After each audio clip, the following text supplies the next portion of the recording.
Hi everybody, welcome to the panel discussion for the Panorama adjudication process. Hi Sherry, hi Amari. Thank you for hitting the like button.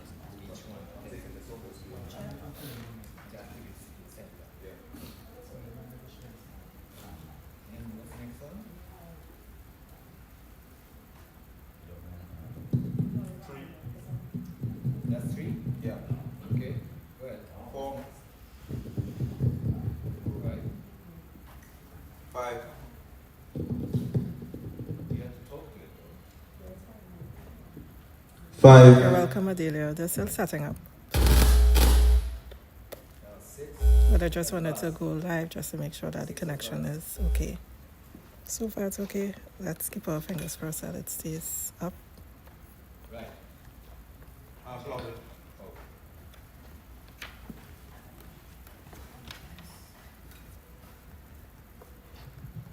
You mute? Yep. Try now. Go ahead. 7. 6. 7. 1, 2, 3, 4, 5, 6, and 7. Sweet. Hi Kurt. Is it? Yeah. That one's working. Mic check 1, 2. Cats, we good? Yes. Okay.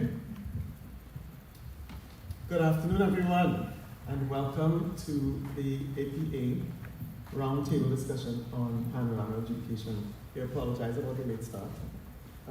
As you see, technical issues and setup issues, but we're here and we're ready to go.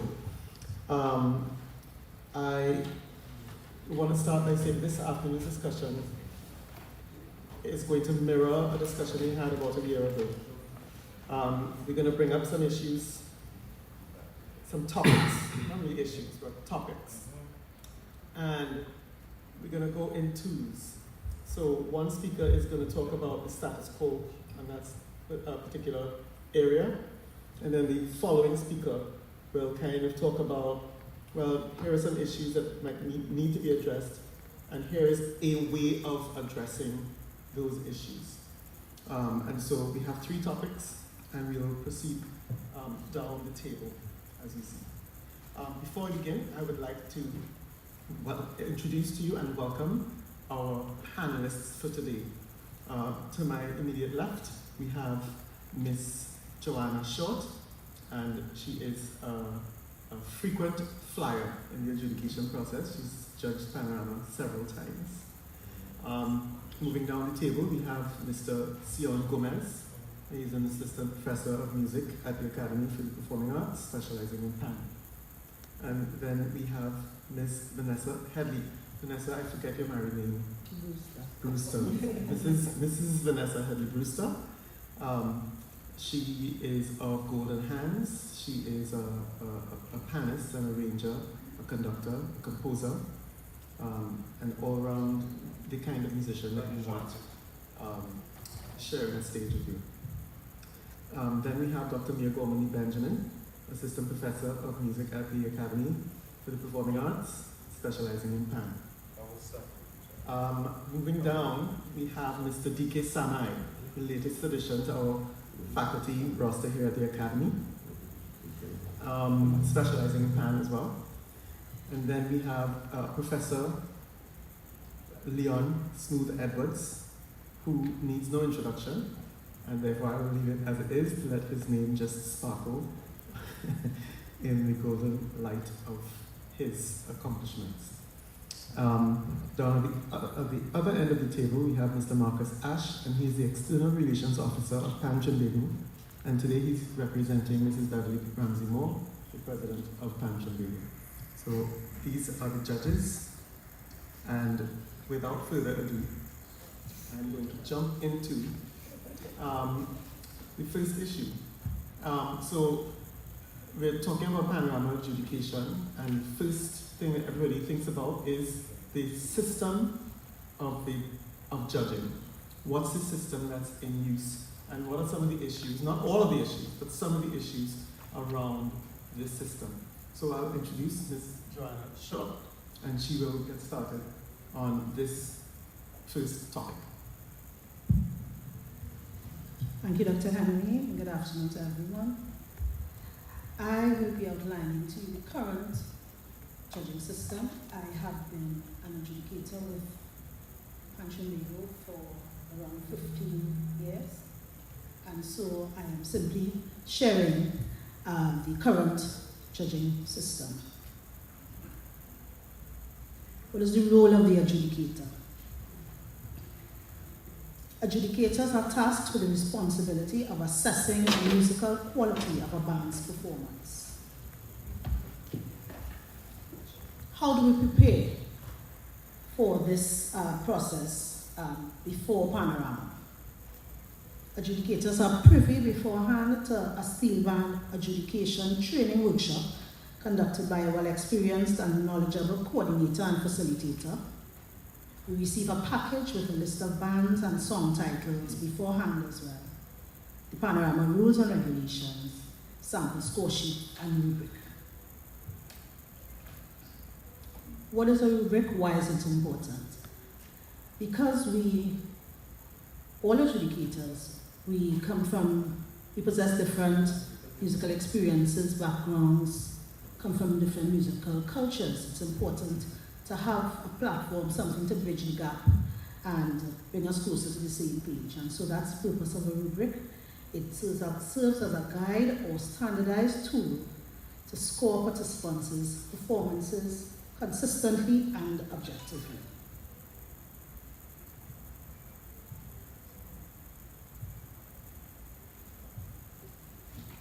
The judging criteria. On our score sheet, every steel band is marked on the basis of a maximum of 100 points, awarded from 4 varying categories. Arrangement, a maximum score of 40 points. General performance, a maximum score of 40 points. Tone, a maximum of 10 points. And rhythm, a maximum of 10 points is awarded.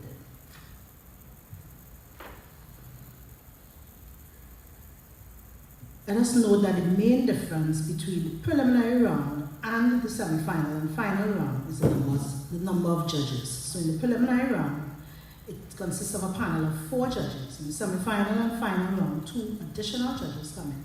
So we now have 6 adjudicators on the panel.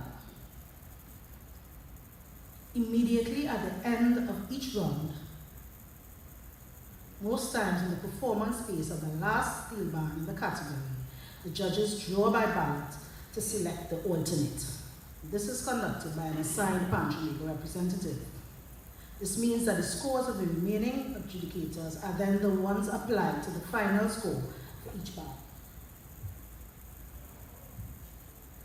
And that is where the alternate comes in.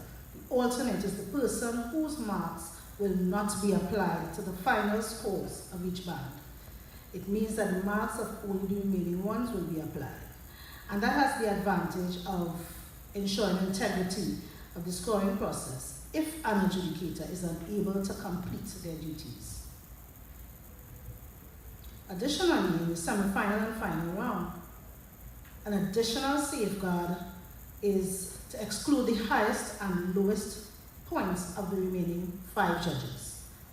The final score for each band would then be the aggregate points of the remaining 3 adjudicators. So that means minus the marks of the alternate and the adjudicators with the highest and lowest marks.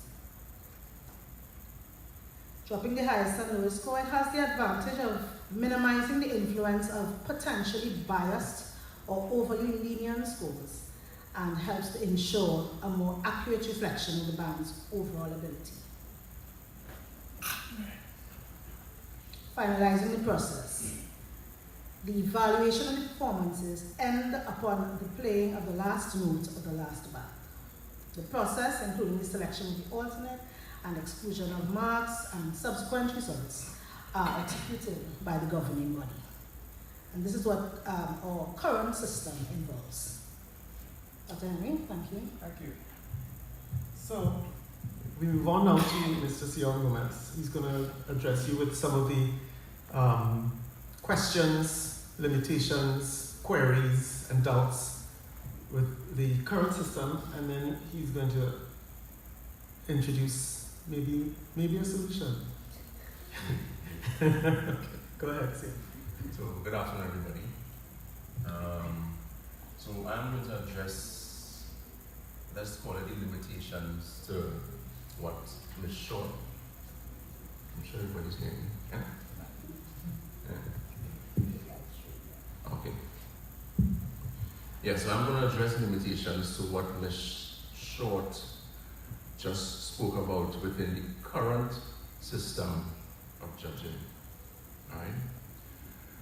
So, we spoke about an alternate judge within the system of the judging.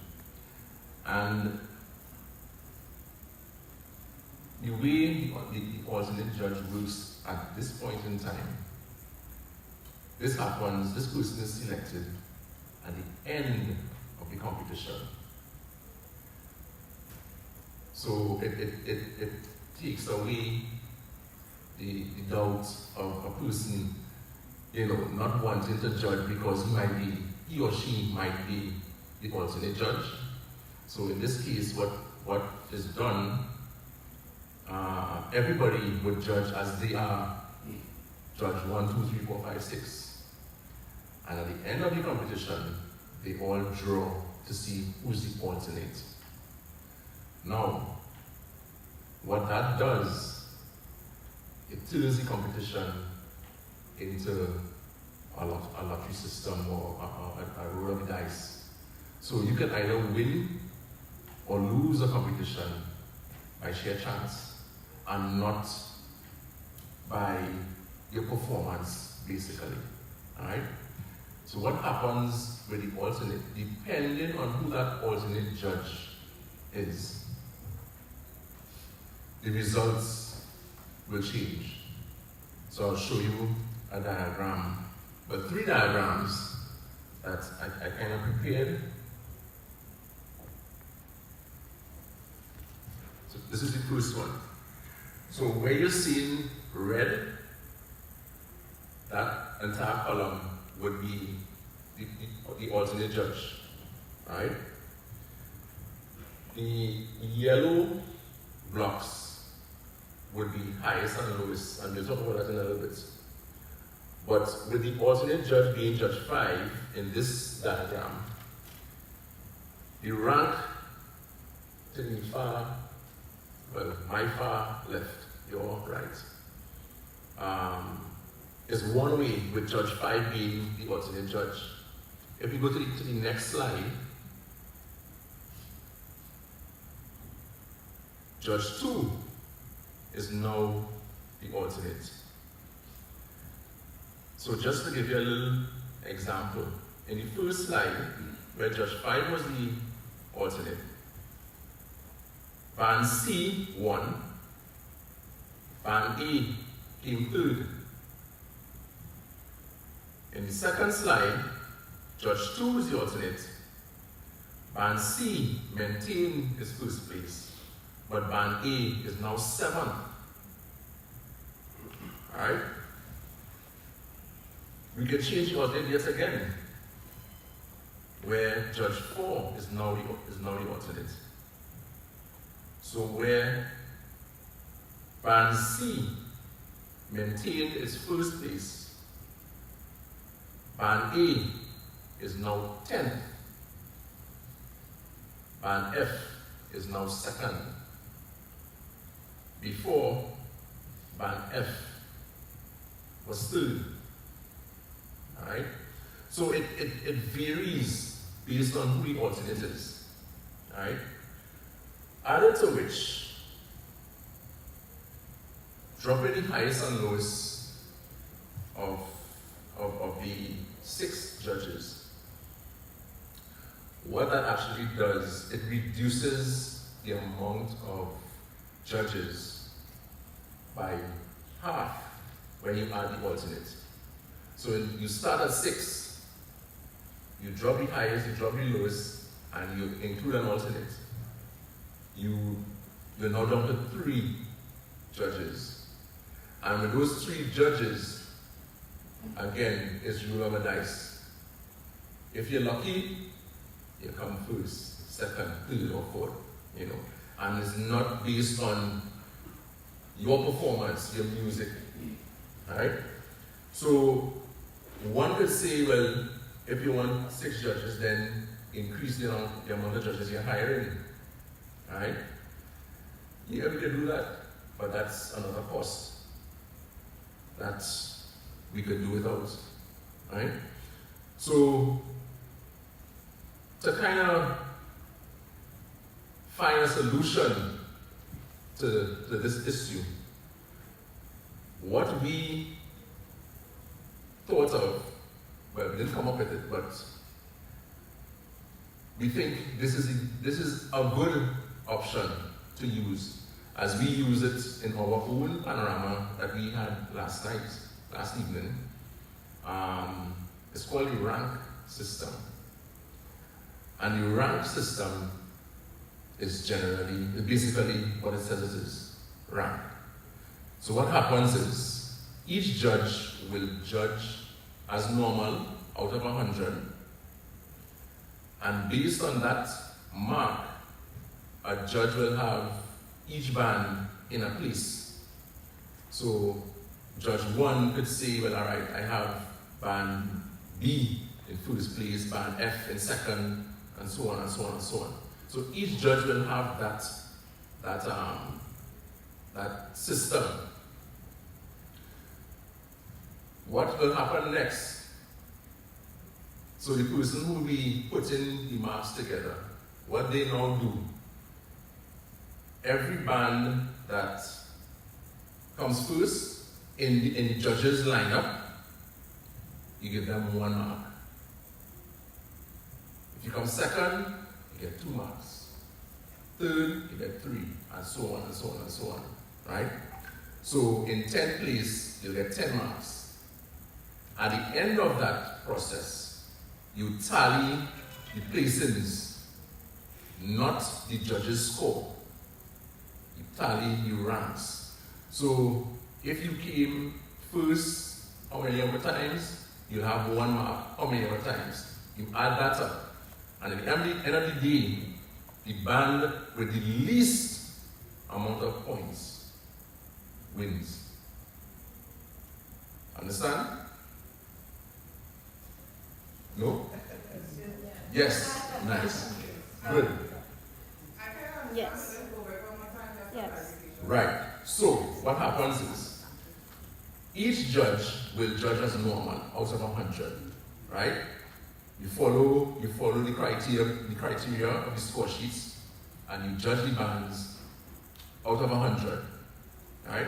Wait, sorry, just pause a minute. So the current marking scheme, The rubric. Yeah, the current rubric, so the 40, whatever, those stay as Keep it. Yeah, you're keeping that.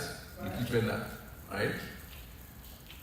So once the judge hands in that mark now says, so Judge 1 has band A in first place, band B in fourth place, Based band on the C. points. Based on the points that was submitted. Follow me? Right. Now, each band will be ranked that way. So if you are first by any judge, you get 1 point. If you're second by each judge, you get 2 points. And so on, and so on, and so on. Right? When we tally those points, not the marks out of 100, we tally in the 1 point, the 2 point, the 3 points. When we tally those points, the band with the least amount of points wins. Right? That way, each judge, their contribution is used and not thrown out of the count of the lineup. Alright? So if, for instance, all the judges can have band C first, it will reflect in this system. If we use the other system, whether or not the judges had band C first, in tallying, it can throw, and tallying and throwing out highest, lowest, and the alternates, you can now change the fact that that band C should have won the competition. Alright?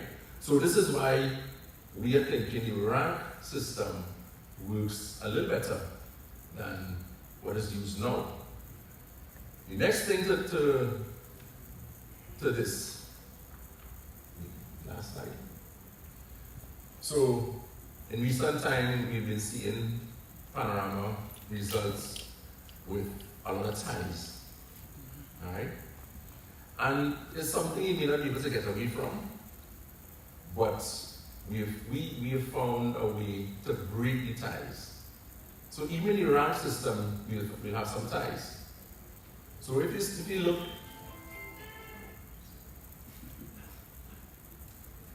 what's this slide before?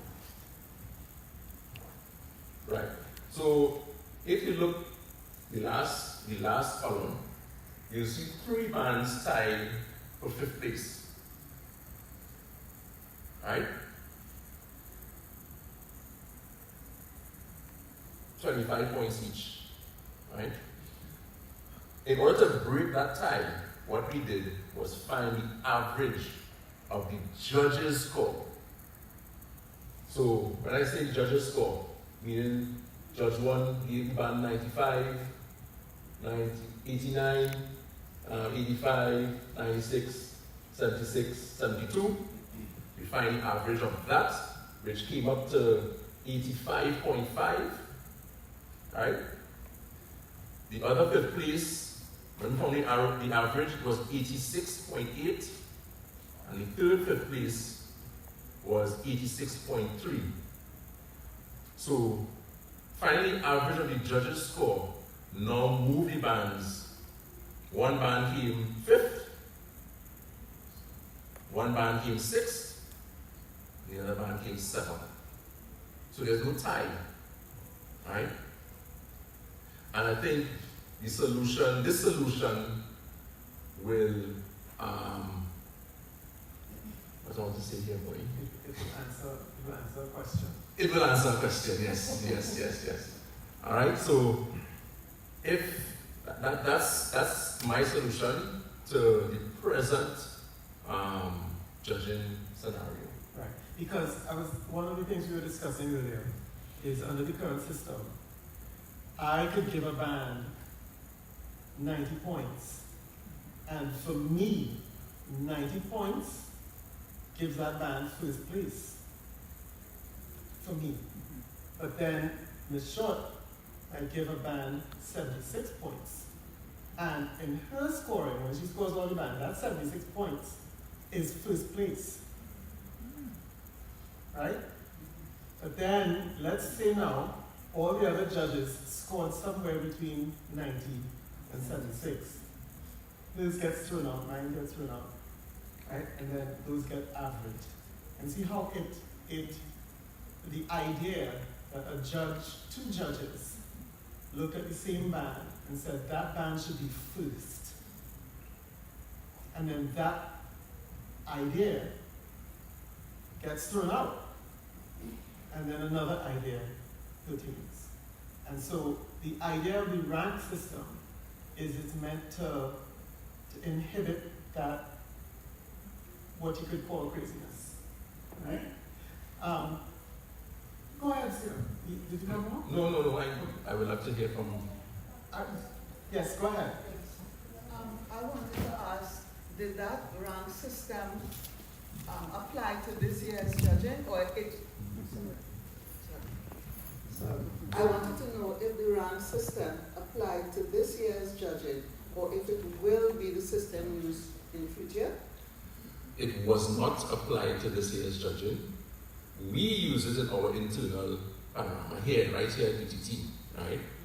But the reason why we're having this discussion now is to see the possibility of getting it implemented in the national panorama next year. I also wanted to say that I judged Panorama from 2002 to 2016, before COVID. And the thing about being the alternate, in those days, the alternate was chosen before the competition. Correct. And I was an alternate twice. And my personal thing about it is that when you discovered before you were an alternate, you kind of felt relieved, well, my marks wouldn't count. That's how I felt. Mm-hmm. But now that it is chosen at the end of the competition, it's just as valid and important as before. So I wanted to say that. Correct. See? And I came here also to update myself with what's going on with the Panorama, because when I saw the finals of this year's competition, particularly large band, and there were so many ties, I told myself the quality of the judging, something is wrong, because this is what I thought. But now that you have explained what is going to happen, it makes much more sense. And No. We don't know this is going to happen. This is just a suggestion. oh, well, I hope it does happen. Can I ask you your name? Can I ask you your name? Rosalind Gans, I judged in the days of Mr. Koto and that level. Okay. So I came to update myself. Yes, thank you. Mr. Ash from Panelist. I just wanted to have one question though. In terms of the average that you got there, did you use it out of the 3 bands in the middle, or band number 1, judge number 1 to judge number 6, or was it the average out of the 3 judges? No, it was the average out of the 6 judges. Noted. Yes. Good afternoon. Just a question. Now first, I do want to say that I believe the system certainly has more merit, and using 6 judges as compared to 3 would mean more valid results, mathematically, right? However, the question is, and it's really just to understand, not a criticism. What was he thinking in using the rank system instead of just averaging the scores? Because my thinking is, in the example you just now, if you score 90, 10 to mean you might have been scoring everybody higher, and Miss might have been scoring everybody lower, and I would have just kind of averaged out. So I was just wondering, what was the consideration in just using the rank, which was a lovely idea. I could see a lot of potential, instead of just averaging, which is what you did to eliminate the ties. Right, so what brought this about, and again it comes back to our daily job, right? Last year in our internal Panorama, we had 4 ensembles. 4 judges, so 4 judges, right? 4 judges. 1 judge had band A first. No, 2 judges had band A first. 1 judge had band B first, and 1 judge had band A and B tied, right? And for our reasons, we need to have these scores kind of separated for grades purposes, right? What happened was we got almost like ties, and the separation was like 0.5 and 0.3, and for us that was kind of iffy, right? And so many judges, they were talking about, hey, we had band A first, but band B won, So it kind of sparked something in our head, this is the same thing that happens for Panorama, which is why you hear people saying the judge's teeth or Pancho go doing X, Y, Z with the points, and and that is not necessarily the case. The current system kind of alters the marks. So we will listen to a band, that band will play to come first, but end up third.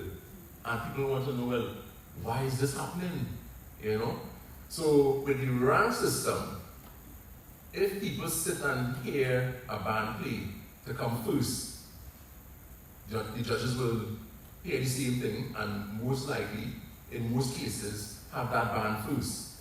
then that is the band to win, as opposed to using, knockouts and tallies to create a winner, which is not necessarily the band that played to come first. And which is subject to the roll of the dice, right? Go ahead. Good afternoon. Apologies for coming in a bit late. Like the lady there, Rosengans, I am here to update. The mic straight in. Oh, sorry. Just point it straight in. I am here to. Oh, battery's dead. Okay, so maybe I can speak loud enough Yes. for the auditorium. Yes, I am here because I'm a citizen of Trinidad and Tobago. I love Panorama. I love Pan. I was a panist. Let me say was. I'm not active right now. With Invaders from 1982 to 1993. So I played under about 6 arrangers, beginning with Junior Pushet, Headley, Steve Achaiba, the works. But my concern, and why I raise my hand now, is this. Isn't there a rubric that judges use? Because I'm saying if there's a rubric that judges use, what I cannot understand, one person hearing the band and giving it 90 and another one giving it 76. So I am concerned, really, about the influence of the influence of our environment on the judges, and they're bringing that to bear on their marking. Because if you are marking to a rubric, and your rubric has, if it is rhythm, syncopation, whatever, that means something specific in music. I know this is why I'll tell you something. Last year, I did not attend the Panorama finals, but I listened to the TV and radio commentary. And I am thinking, and I did that again this year for, I think it was the semis. I hear the commentators, particularly this year, speaking with a lot of knowledge and intelligence and saying things that you at home could hear it. Mm-hmm. Now, I studied piano music up to grade 6, so it's not that I'm a stranger to musical vocabulary. But I think that is where we have to train our thoughts also. How are we comprising these judging panels? And I'm not taking offense to anybody, because during my time it was all like Jocelyn P&D, but they were taking them every year. And I'm saying they're living here. They hear people's passion about All Stars and Renegades and all these bands, and you know what I mean? But some of us out here, we probably don't have the musical expertise that some of these judges are supposed to have. But we know that we are hearing something that just seems very repetitive in your ear. It's singing nice, yes. It's Pan. And if it's being played properly, of course it will be exciting. So I would like to hear something about the rubrics and really how do you go about selecting the judges. That's an excellent question. For Panorama. And it's something that we're going to talk about, but I want to address something that you brought up. A couple of years ago, I was judging one of the phases of the competition. And I have the rubric in front of me. And the rubric says, good, you give marks in this range. Fair, you give marks in this range, right? And so what I did was, I said, okay, I will make a determination as to whether this is good, fair, unsatisfactory, whatever. And then mark within the range that the rubric says should be for good, fair, etc. This band came, and in every aspect of their performance, I thought it was fair. It was fair. And so that limited me to give marks in a particular range. And the band ended up with 56 points. And that became the story, that Dr. Henry gave these people 56. They still laughing about it. But the more important thing, and the more important thing is, every judge scored that band last. Right? Every judge scored that band last. So, for me, this system that we're recommending is something that kind of takes away the idea that the score is what matters. When really and truly, when you have this system where you're throwing out the highest and the lowest and etc., the score really doesn't matter as much. But if we look at this judge ranked this band last, that judge ranked this band last, it doesn't matter what the spread of points is for the individual judge. What matters is that they rank that band last. And therefore the band is going to come last because that's how the ranking. You see what I'm saying? So that's one of those things. But we should move on. We have a second topic that we're going to address. And it is, in fact, remind me here, because my thing closed down. The judges. Right. You asked about the qualifications of the judges, and that is what we're going to go into next. And for that, we have Ms. Vanessa Headley to talk about the qualification of the judges. Thank you, Dr. Headley. Good afternoon, everyone. All right, good. That was a fantastic segue, Ms. Invaders. I guess some people might be wondering why I'm here. Given that Golden has won Panorama this year, I shouldn't have any problems. I should just be happy and go along with everything. But we're here to talk about the integrity of competition. That's very important if we have to move forward and be productive. So, that is paramount for any competition, not just Panorama. And a large part of that responsibility falls to the adjudicators. Their role is not simply to assign points, but to interpret excellence through a fair, consistent, and culturally informed lens. Their decisions shape not only the results, but after Panorama there's life, and we're talking about careers, reputations, like Dr. Henry Reid, the 56 man, public perception of the art form itself. So I will be presenting the current qualifications required to serve as a Panorama adjudicator, and these were all confirmed by Branching Legal, and then I'll go into the limitations that arise from these standards, and then we will together look at what's required on paper and how that plays into practice, and why these factors must be addressed.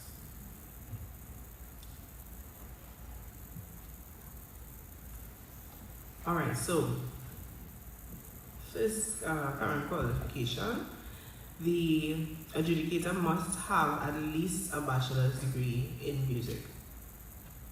I was told that most current adjudicators have master's degrees or higher. Yes. A limitation, I'm sorry. I jumped in the gun. Another requirement for adjudicators is that they must have general music experience. So steel band specific experience is not a requirement at this time. They also must complete a 3-day Panorama adjudication workshop. And finally, they must all declare neutrality, meaning that they cannot be affiliated with any competing band during that particular year. Mr. Ash. So now I'm going to move into some of the limitations of these 4 points. For the academic qualification, I found that it was too restrictive. It excludes deeply experienced practitioners without formal degrees. Those are our arrangers and music enthusiasts who they're very gifted and talented but have not studied formally. And this narrows the adjudicator pool and sidelines culturally grounded voices. Again, people who are really experienced and versed in the art form. For having general music experience, that's the second requirement. I found that the steel band, not having steel band specific experience allows adjudicators with no direct background in the art form to evaluate steel band performances. And of course, that will raise concerns about contextual understanding and cultural sensitivity. So do you really understand the nuances of the Panorama competition and all that goes along with the process of preparing for the competition? The third point was the 3-day workshop, Panorama adjudication workshop. 3 days is too short. I think that format may not provide sufficient depth or evaluation practice.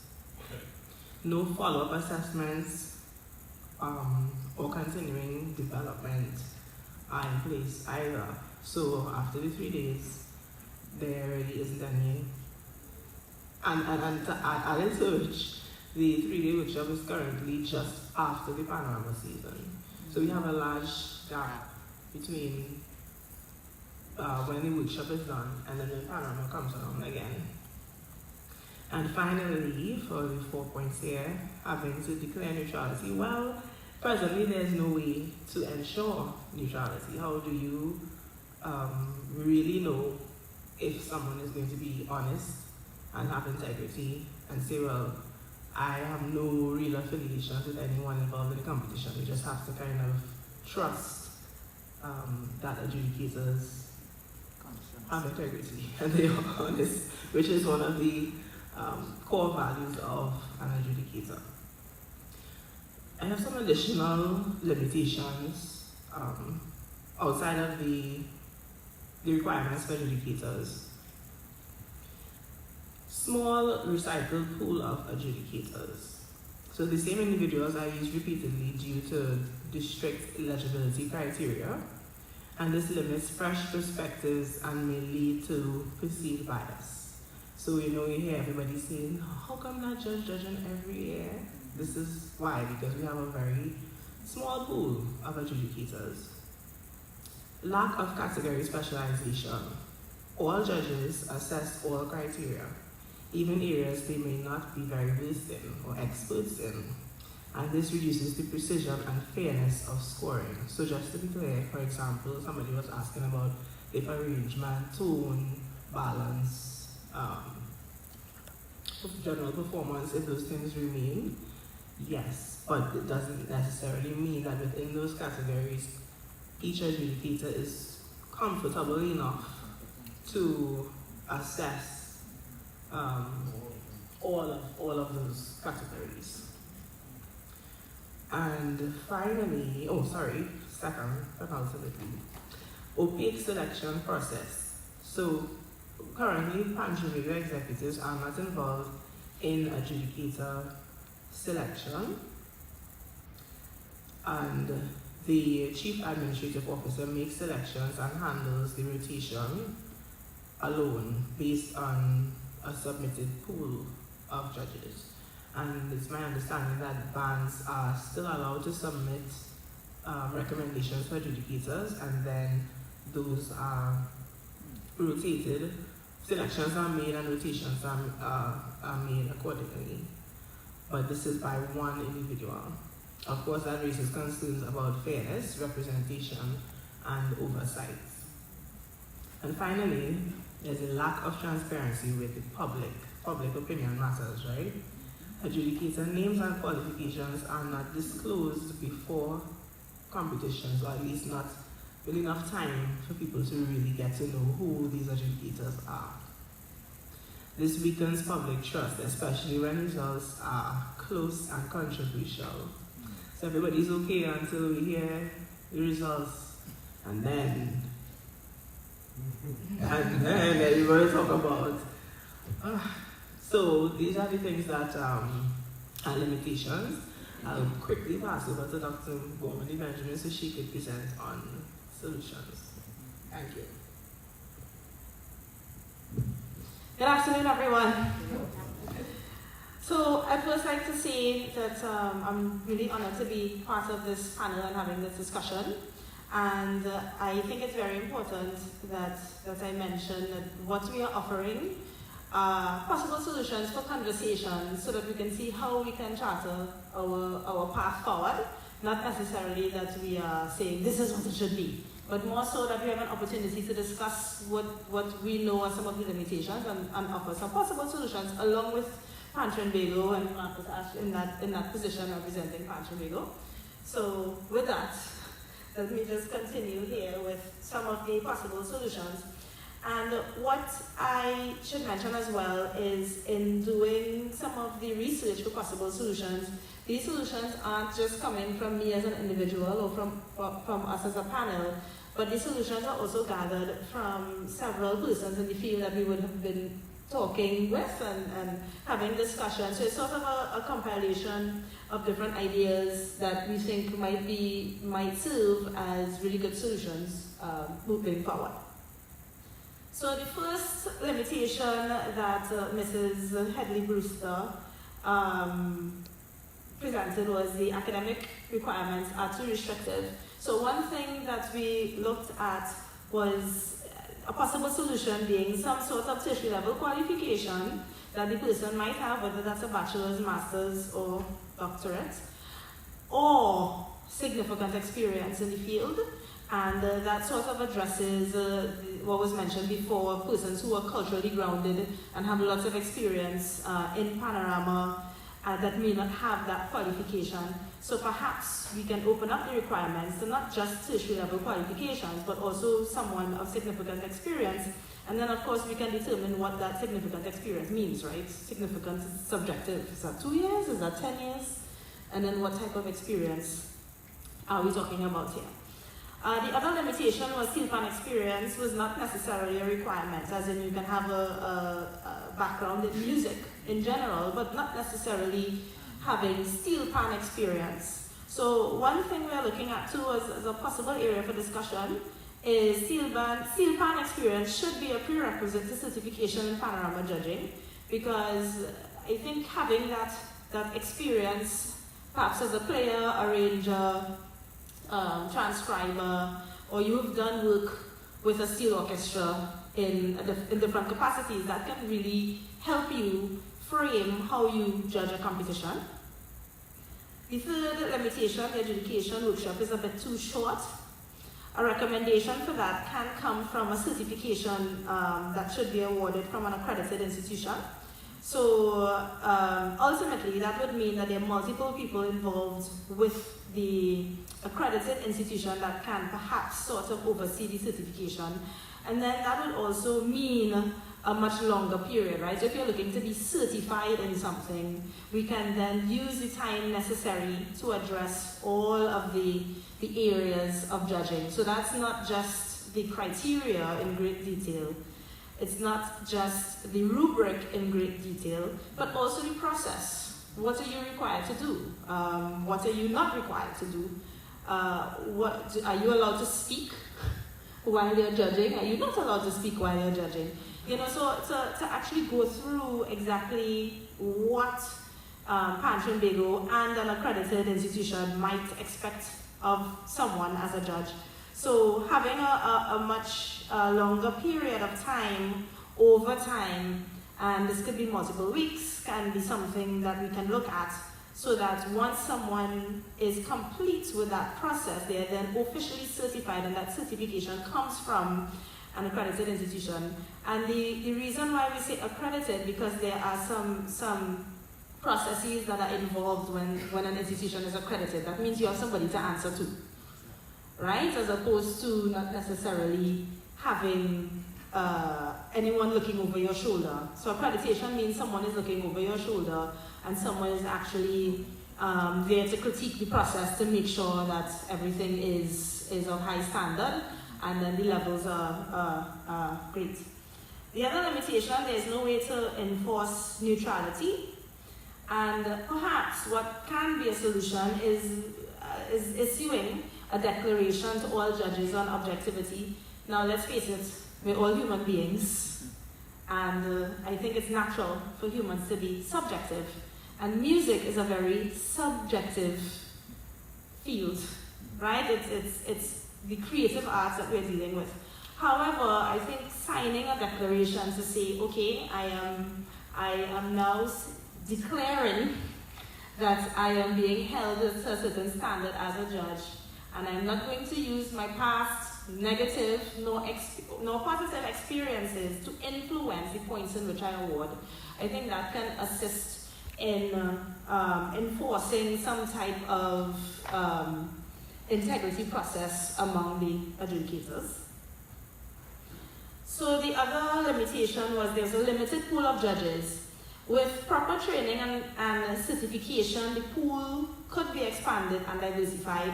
So once if this process were to sort of take place, we're then looking at a number of persons being added to the pool with proper training.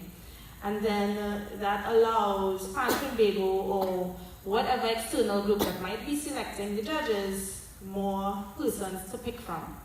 And then there'll be a better cycle, so then we don't hear some of those comments like, oh gosh, that judge again, that judge don't like me, that judge always scoring us low, you know. So there's a sort of diversification in the selection of judges with a sort of certification program. The lack of category specialization. Now I'm not sure if any of you are familiar with the marching band competition system in the United States, for example.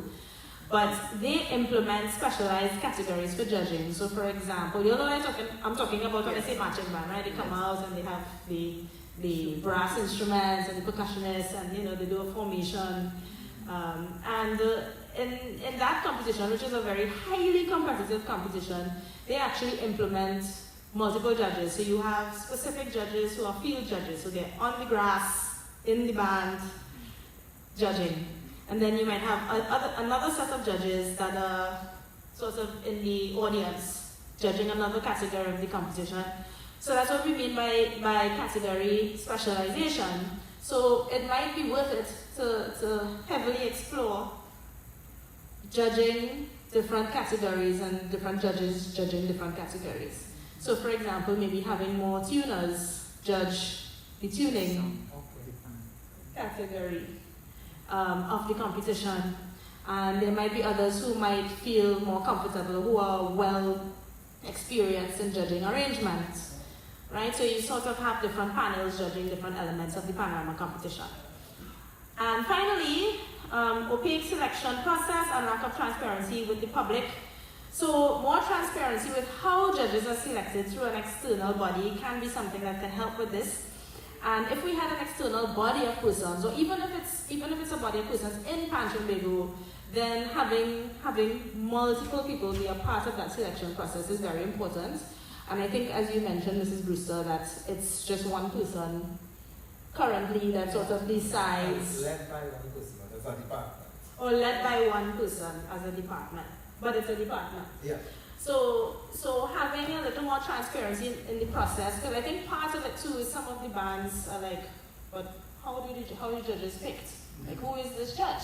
You know, so I think some transparency and showing how that process is implemented will be helpful. And then, of course, to publish the adjudicators' names and qualifications. You know, maybe as Mr. Samai said in some of our early conversations, it's like he thought, you know, and when he was younger, he thought the judges were just this mysterious group of people in the class. Like, who are these people? You know.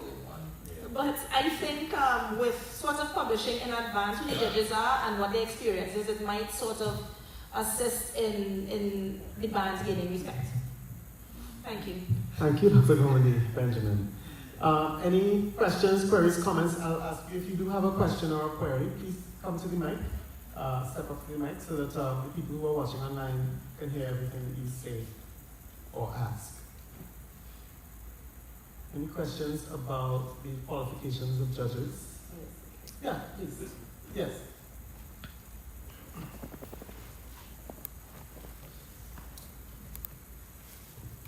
Good afternoon.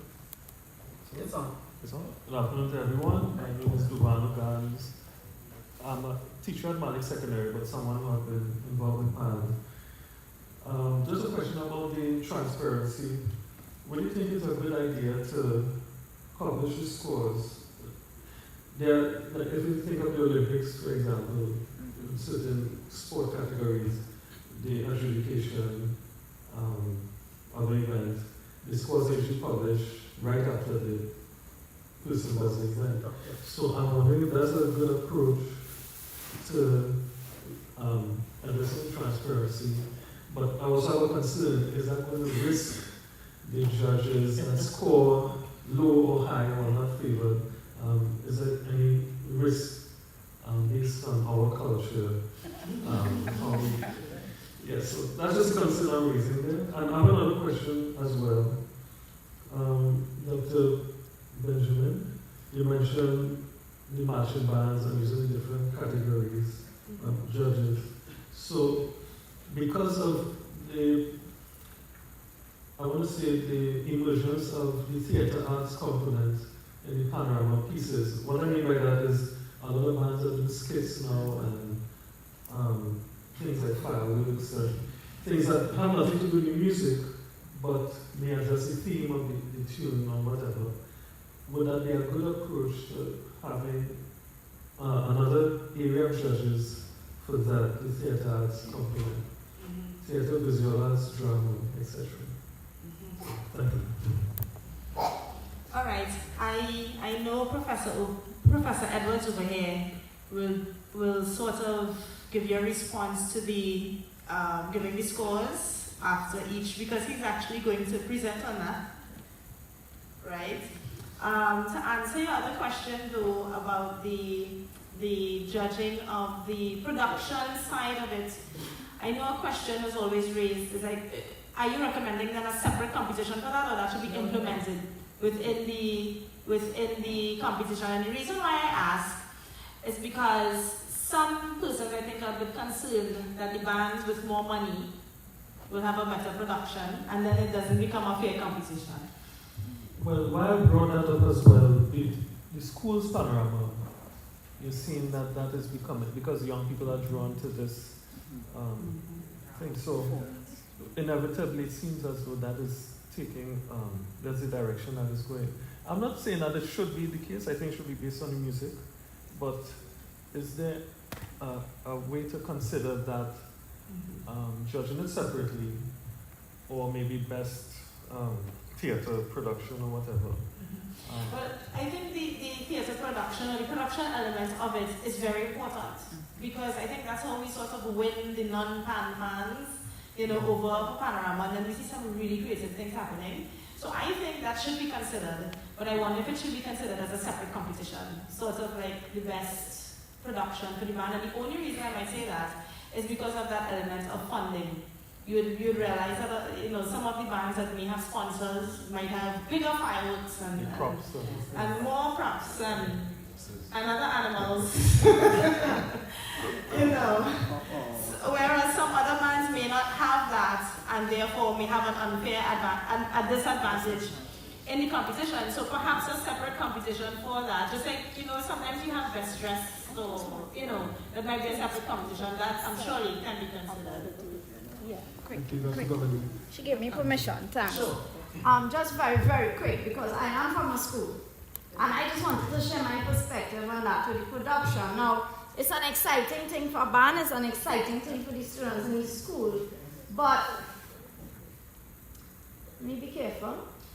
As a steel orchestra who combined with no fixed sponsors, I will say it's a challenge to put forward elaborate productions. However, given the trend of the competition, we feel that it is necessary to do so and to keep being more and more creative every year, because we feel that has come to be a significant part of the competition. I'm leaving it as there. Whether you decide on, but at the end of the day, we ain't come to be theatre, so a special prize would be lovely, but you come to win Panorama. All right? And I want to feel it is, I don't want to say understanding, but it's a feeling that if you don't come with that as well as excellence in music, you might be shortchanging yourself.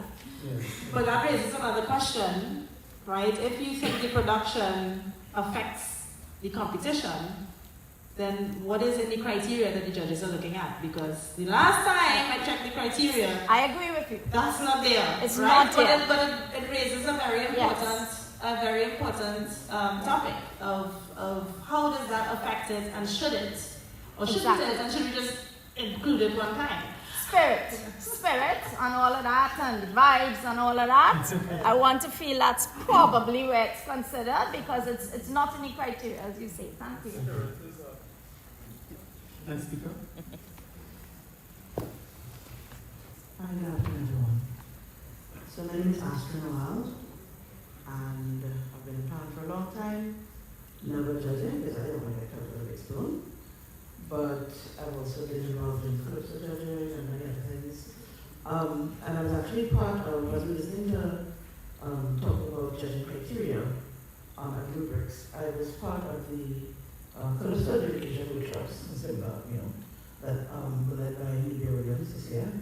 And she went through quite a lot of debate, much like this one, about the specificity of the rubric. I know Dr. Henry was mentioning, that it might say good, fair, whatever, for certain aspects. But then within that, it actually broken down as to what exactly do they mean by good, what exactly do they mean by fair, and all the other levels, so that it takes away some of the, what other people mentioned, well, I think this is good, and you think this is fair. If we have much more specific criteria, then we're very likely for you to end up managing, you to end up 76, and doesn't mean good. I like the ranking I did.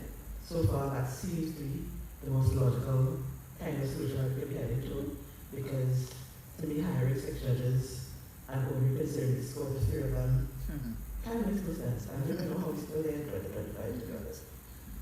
Especially given what it causes. It causes all sorts of consternation, it causes, and the times we get even more ridiculous of late. And I think we also have to consider human nature. If you know that you already don't know if you're the alternate, okay, but if you know that if you score too high, it's likely to be thrown out. I think most people will just start to move their scores more towards what they consider to be center, just so that the person who figures out who forgive them 75, it will count with that no forgive them 90, it definitely will most likely get thrown out. And then we all end up with everything added up to, 315, and we have a 5 retired. How did we get there? Well, yeah, that's how we got there. So that's one. Also, as the gentleman was talking about our local culture.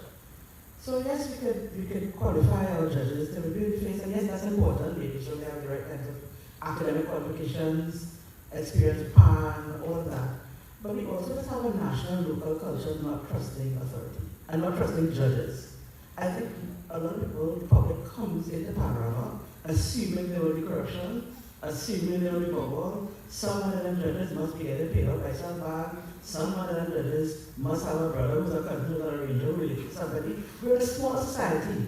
If you're in music, you're already part of a small pool. If you're in PAN, you're part of a smaller percentage of that pool. If you've reached the ground to being a judge, you're even a smaller percentage of that pool.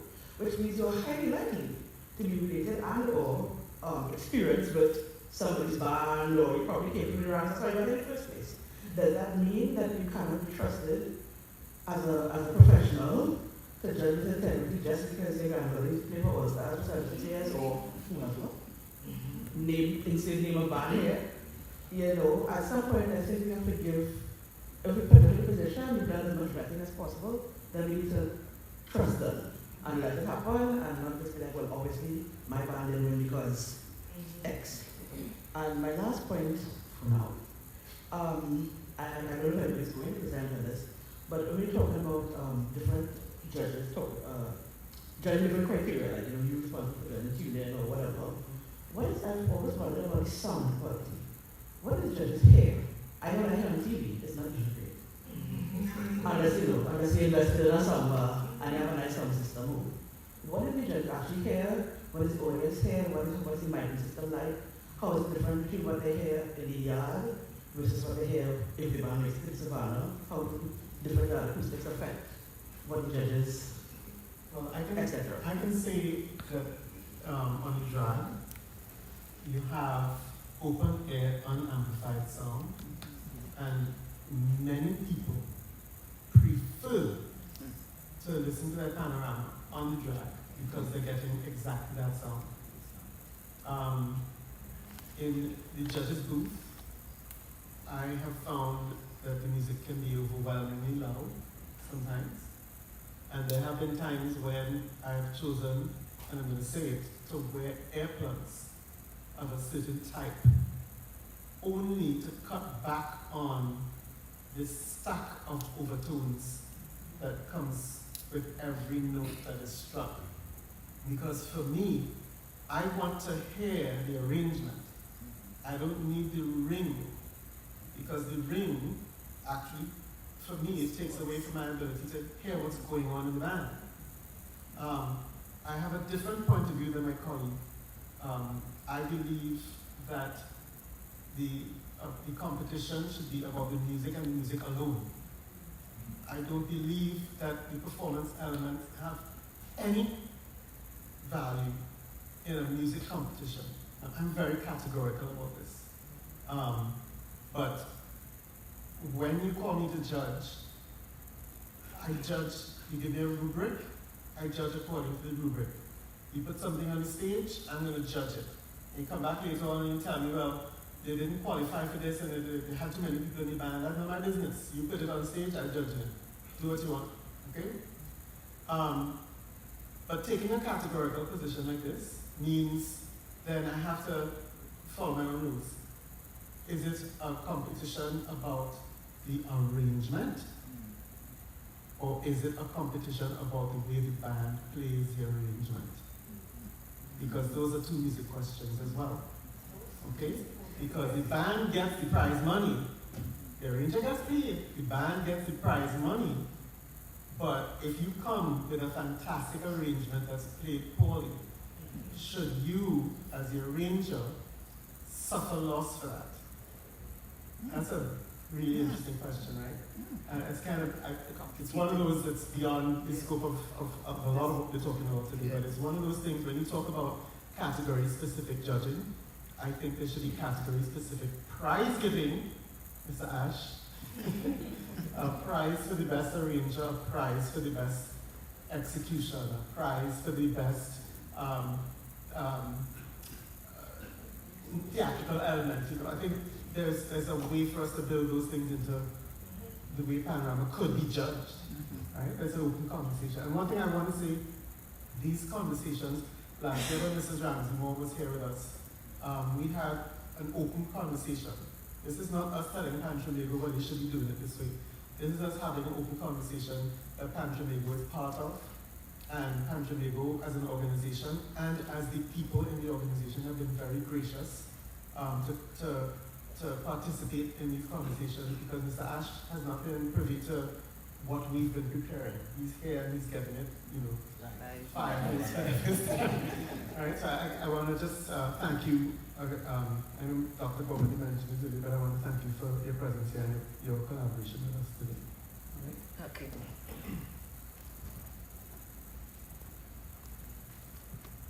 I just want us to see Panorama as a product that has evolved over the years. Mm-hmm.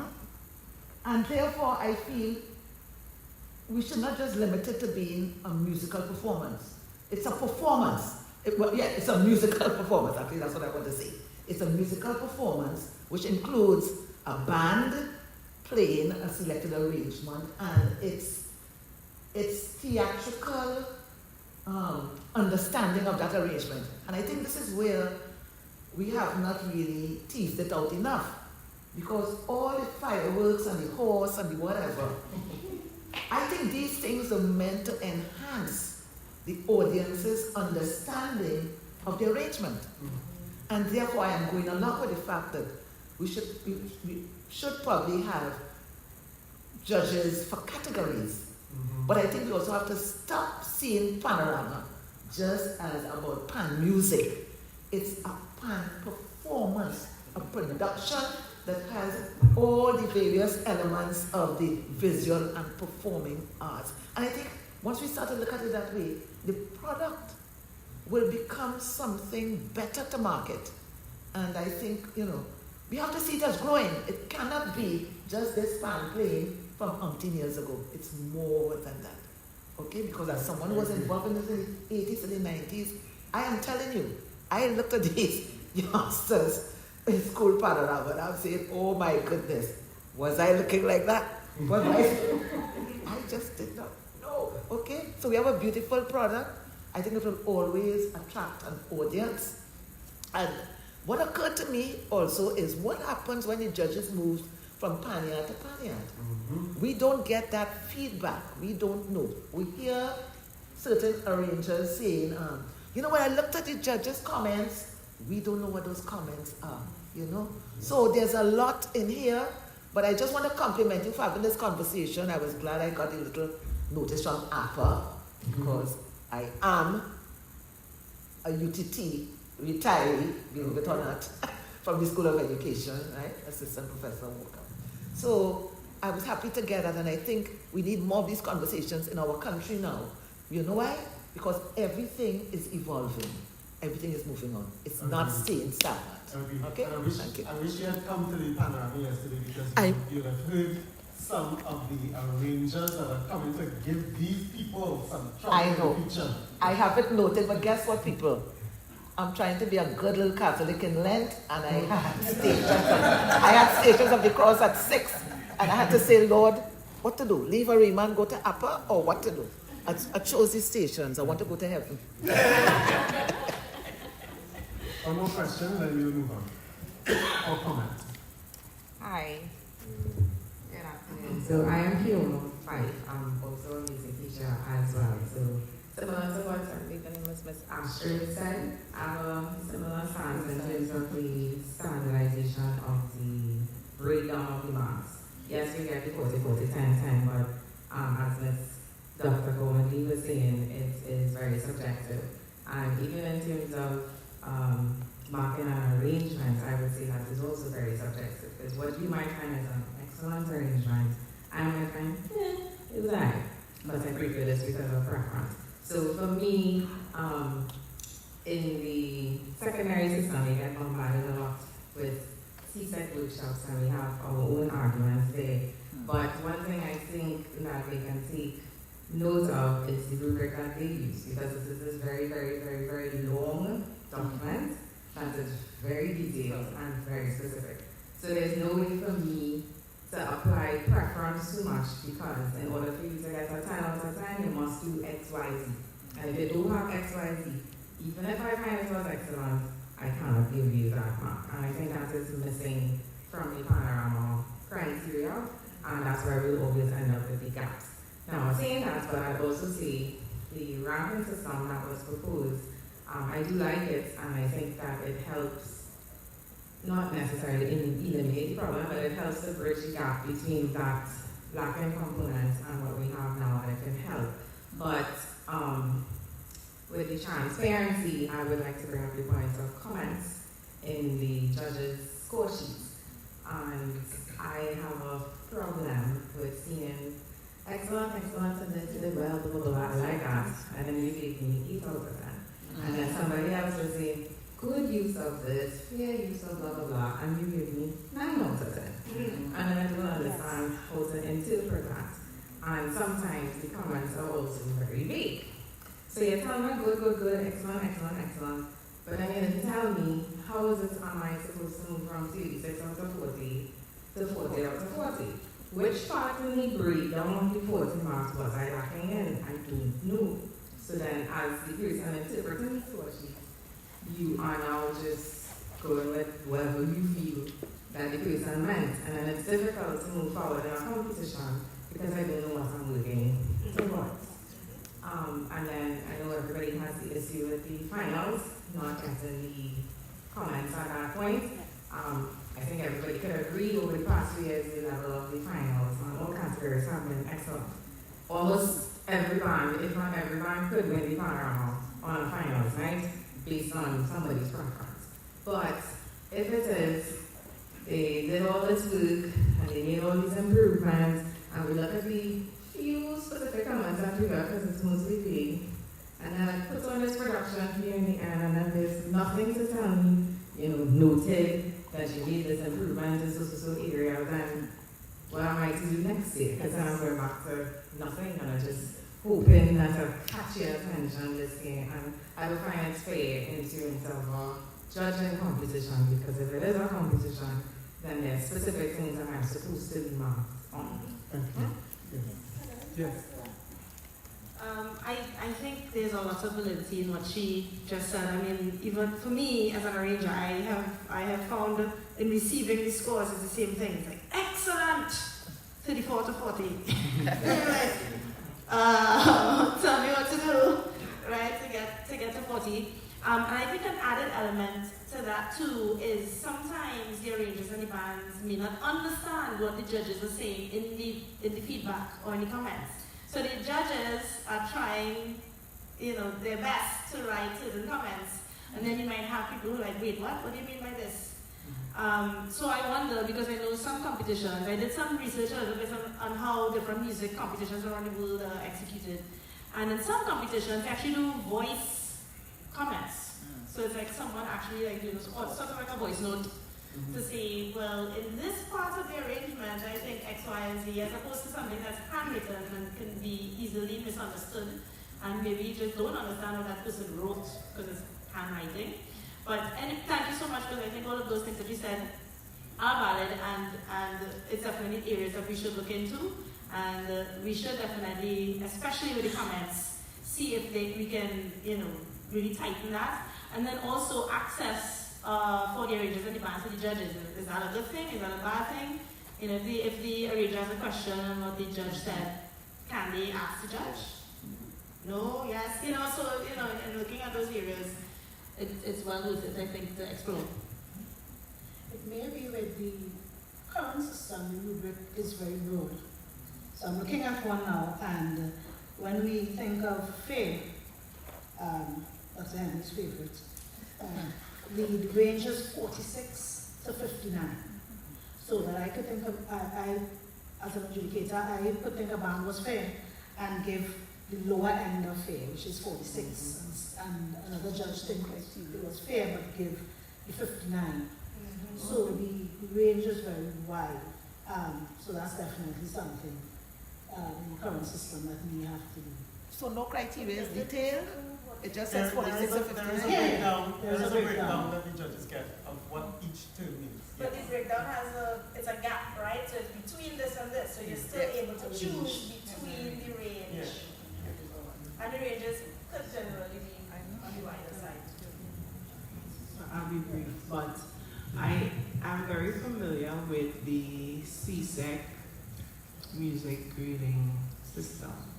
And this is very detailed, as you just said, which is fantastic in an examination situation. But I'm just going to be devil's advocate a little bit here and say, especially from an arranger's perspective, we have to be very careful of the limitations that we put on creativity by having these check boxes of things that need to be achieved in order to qualify as a sound musical arrangement. So we have to, these are things we have to figure out, because I've been sitting here trying to say, okay, oh God, I don't want to bring up a problem without a solution. But there's no immediate solution in my mind, and this is something I've been thinking of for some time. Because yes, we want to be very clear about what the criteria and the breakdown, and you need to have this or you need to have that in order to qualify as, yes, this is a sound, good, solid arrangement. But then in doing that, the arranger now has to focus on, oh gosh, I need to put in this or I need to put in that, or could I leave out this? Should I do that? And it becomes a bit of a limitation on creativity and changing new things and pushing the envelope and breaking out of the box and all those things that we want to encourage in this specific competition. Thank you. Yeah, absolutely. I just need a quick house announcement. There are 4 cars that need to be moved for various reasons. PEC 6058, PEC 6058, PEC 7684, that's PEC 7684, PDJ 8435, PDJ 8435, and PDN 3722, PDN 3722. Please go. They will tell you outside what you need to do to address whatever the situation is. Okay? So we're going to move on. We need to move on. If you can save your question to the end. We move on now to Mr. DK Samai, and he's going to talk about the idea of transparency and the judge's process. And I'll let him just jump right in. Thank you very much, Dr. Henry. Good afternoon, everyone. Before I address this, I just want to talk a little bit about address the person who talked about the comments panels.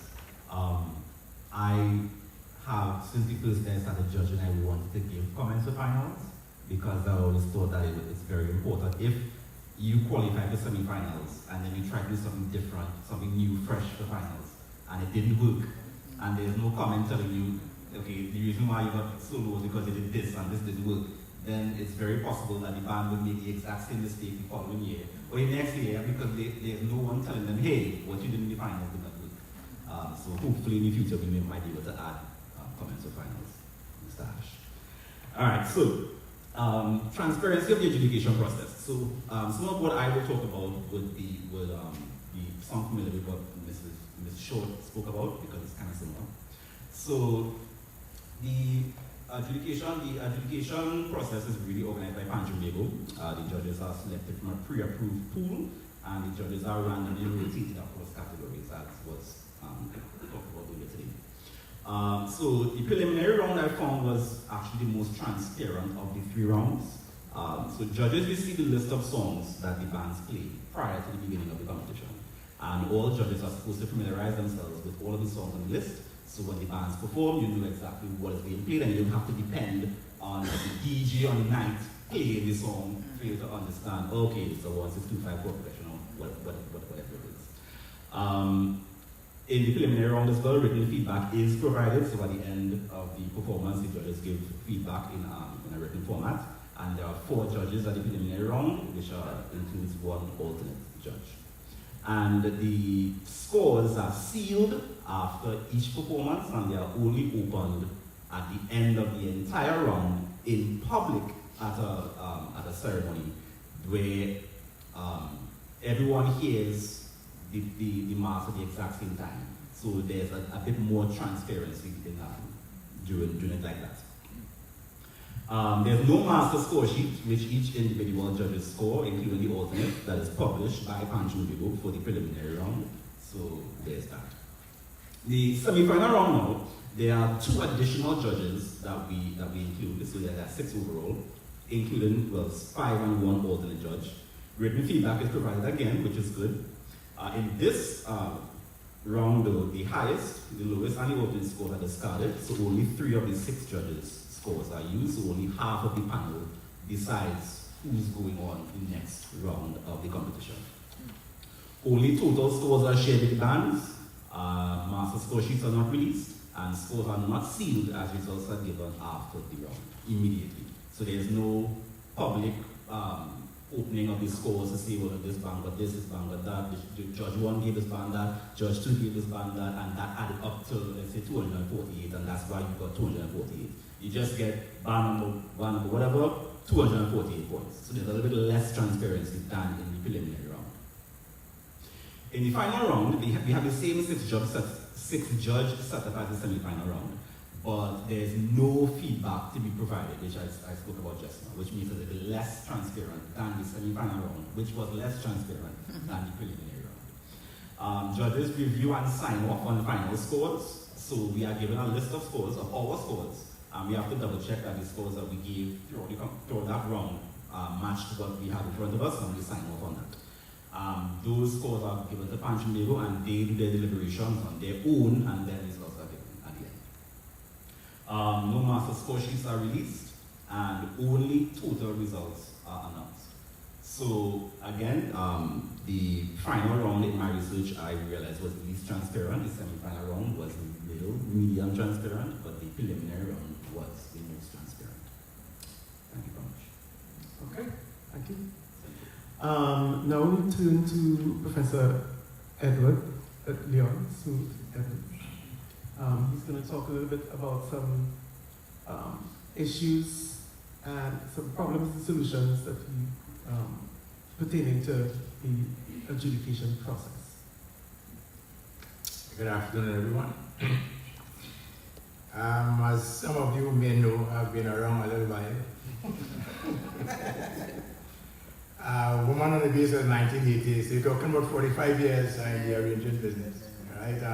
And I've seen and heard quite a lot of stuff, right? And what I'm hearing here today from my colleagues is that there's some dissatisfaction with the inability to know what exactly is taking place.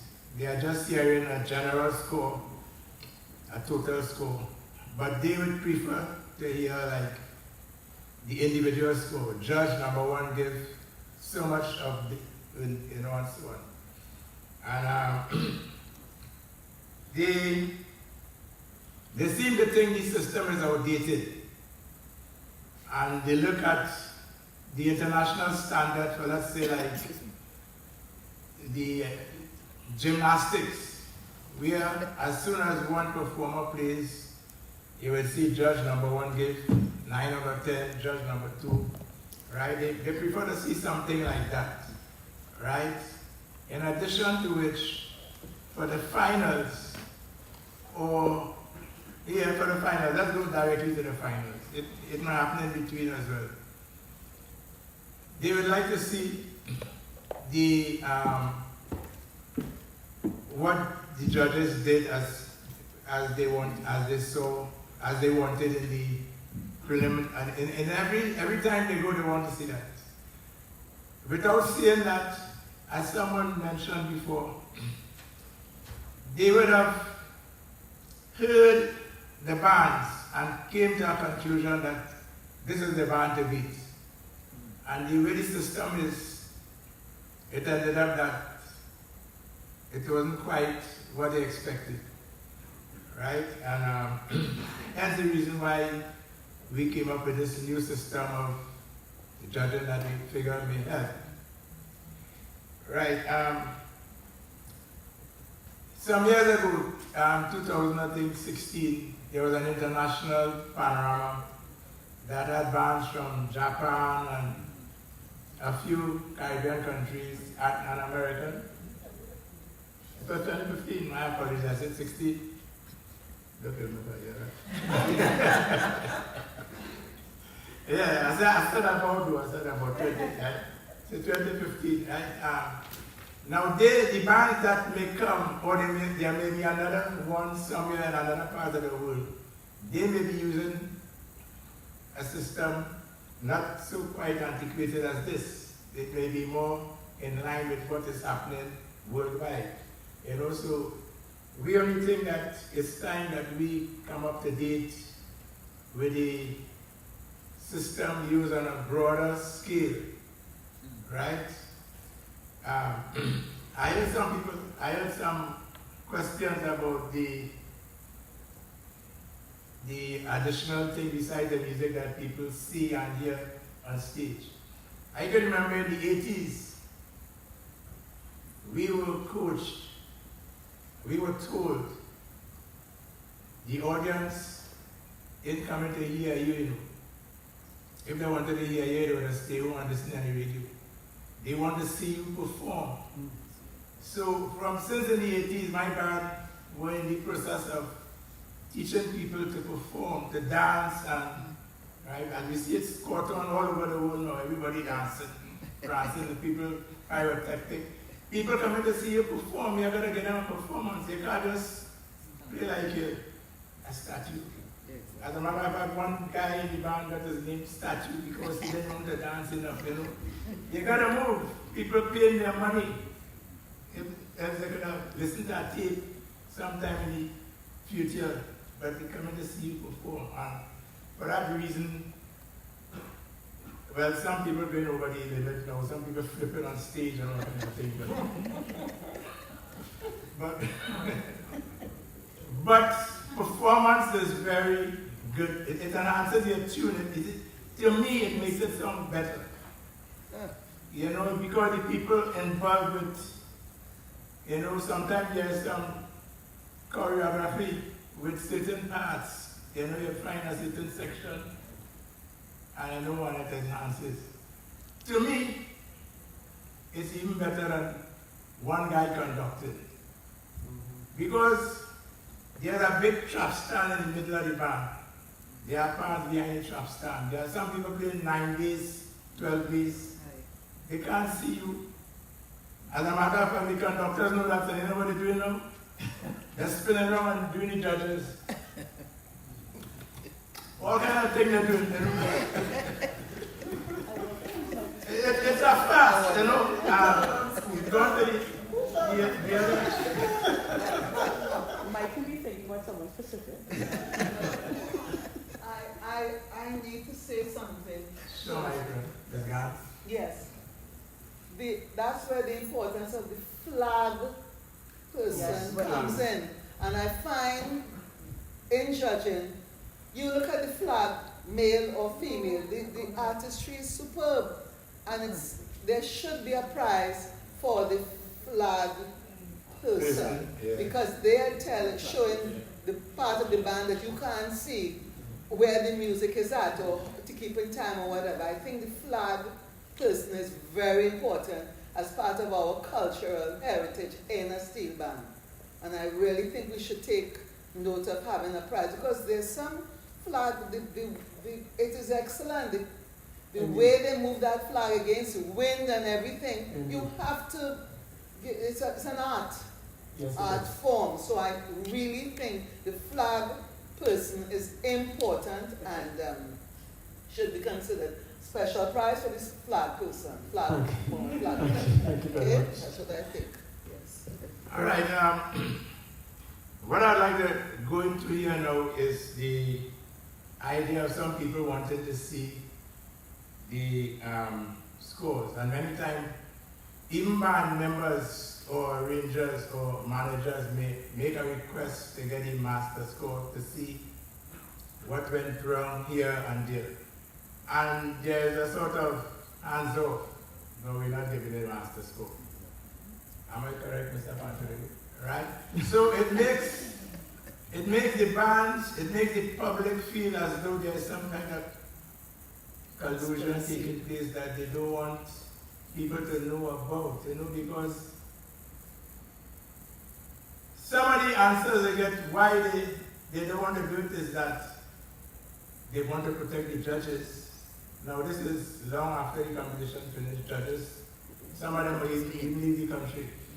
But so what protection again, and instead of they talking about the protection, I say that a way of seeing who are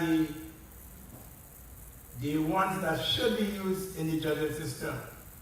Because there is no thing like, for example, like you have the police authority who would investigate policemen who messed up. They're supposed to have a panel of 3 or 4 judges or musicians, qualified people who could question or help people to stay on the straight and narrow. If they know that they will be investigated, for example, the majority of people has a score in a certain range, and just 1 or 2 people have the rest of the score in a different range. A flag goes up that even it needs to investigate. So if the judges know that there's going to be an investigation, they'll be more mindful, they'll be more careful to give an honest, right? And go on the days with people about robbery and thief, people looking now for trust in the system. And so it's for that reason they want to see the individual scores. They want to get, especially after the competition, if they don't get the individual scores. If we are not, you see, we're in the age of microwave, we want everything right away. So as you don't play, you want to see this X plus 2. So you judging along the way, taking your notes. So there'll be no big surprise, there'll be no hard feel, because everybody's seen along the line where it said it, right? As opposed to just a minute few in the office, knows everything, and what are they doing about the inconsistencies that other people feel in, and so that I think that should be addressed somewhere along the line. I hope this little session here triggers something that will make a difference, so everybody can be well at ease, comfortable, knowing that, hey, this thing is in good hands, it's trustworthy, it's above board as opposed to, you know, people that they're thinking they want a bell bottle. We are not more primitive than other countries. In other countries, every 2 weeks a year, a gunman shoot up a mall or a school. You don't hear them kind of thing in Trinidad. We are more civilized than people want to give us credit for. You know, so why you can't trust us in putting our minds at ease that this was fairly done. And it's for this reason my colleague here gave us the rank system. We feel that it may assist in giving out accurate representation of what took place. Thank you so much. Thank you. And as you ask the questions going on, we may be able to further enlighten. Thank you, Prof. And one of the things we talked about earlier was, you know, if there is a concern about people trying to retaliate against judges once they see the scores, you could anonymize the scores. You know, say judge 1, judge 2, judge 3, judge 4, and not necessarily give the names of the judge that gave those specific scores. It's a thing that we brought up. Questions, queries, comments? I know there was someone earlier who was trying to ask a question. I don't know if they're still here. Yes, sir.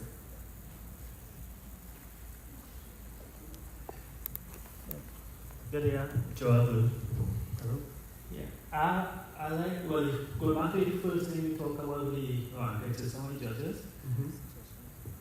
I think that's a good thing. We should implement it, but to make sure everything works out, we should start with like the junior panorama or the single pan, and then you can move on from there. Test it out. Yeah, test it out in all levels and see how it works out, and then you can bring it up to everybody else. Okay, thank you.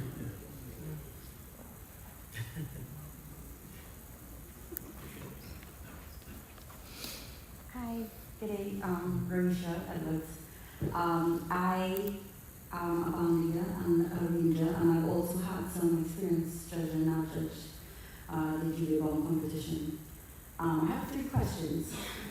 So the first question is, because I know you all have experience judging, in your experience judging, have you all felt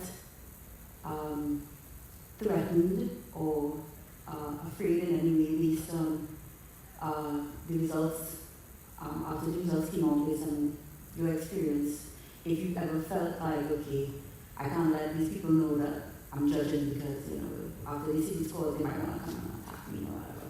I'm asking that just because I know that transparency, that's a concern, and I just wanted to know if in your experience judging, because you all have judged, if that was a worry at any point in time during the judging process for you?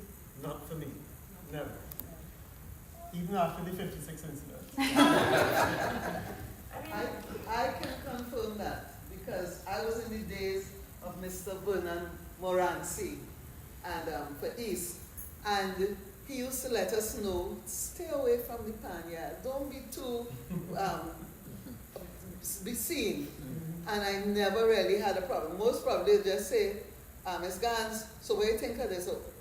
No, I just leave it alone. You don't really have a problem if you don't go talking with the person who doesn't know much or has a particular ban and want to know why you didn't give their ban and feel you alone a judge and not understanding it's a panel. So you don't really have a problem if you don't, and as Mr. Moranti had told us, you keep a low scene at the time of Panorama and you'll be fine. We never had any problem, and I judged for a few years. I think for me, I've never felt threatened, but I've definitely had questions asked. It's like, so what are you giving us for? You know, side conversation following the competition, but not necessarily threatened, but you may get some questions. Yeah, but I mean, people would want to know. Yeah, sure. Me personally, I try to ensure that my comments justify the marks I give. So once I do that, and I also like to give timestamps, so I put like a 206 people should know wasn't given, you know. But I have never really felt threatened, honestly, because I try to be as fair as possible, and I think people who know me recognize that, hey, nah, he's fair. He doesn't have any favorites, he doesn't hate anybody, he doesn't like anybody. If you play good, you get your marks. If you don't play as good, you're going to lose marks. And I think as long as you go about the process fair and have constructive criticism and make sure your comments justify your marks and it's true, you should be okay. And so far I've experienced that. Yeah, I only asked that just to highlight that the fair has no basis, and that we should be transparent because nobody's attacking anybody. I don't know if we still have this idea that we back in the 40s and 50s with badges and things around the scene. I don't think that's the case. Before you even apply to become a judge, you need to be able to tell yourself, hey, if a big name arranger doesn't do that good of an arrangement, I have the fortitude to give them a lower mark and not be afraid. Or a particular high-ranking band, it's the same thing. You judge what you hear, not what the band is famous for. I think too, a lot of these things can be addressed in the certification process. So if we do have a longer period to sort of look at how judges are selected and the training that you go through, a lot of these types of things can be addressed. And the questions about integrity, and once we do that, then there'll be even more trust, and then we may not have to worry even more. We won't have to worry if everybody believes in the process and everything is transparent. Yeah. So my second question, so we spoke about the rubric being whatever, good, fair, satisfactory, but I think we could say that after the preliminary round, all the bands moving forward would be good. More or less, especially the finals, all the bands moving forward will be good. So is there like a way to really be more specific in, I guess, finding which good is better, and just beyond now, because my father is also a judge, and he's like that, in terms of the competition should be it's a music competition. And sometimes he's even admitted to, sort of trying to zone out the visuals to concentrate on the music. But I also believe that the competition is a show. But everybody's arrangement is good especially at the finals level. And sometimes you have arrangements that are so different from each other, but still great in its own way.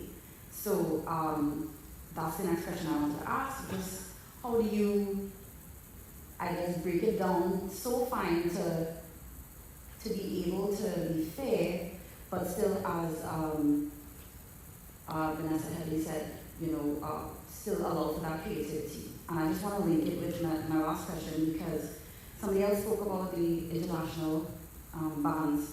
And when I listen to a lot of the international panoramas, you can hear the difference between Trinidadian arranger and a foreign arranger. You can hear it.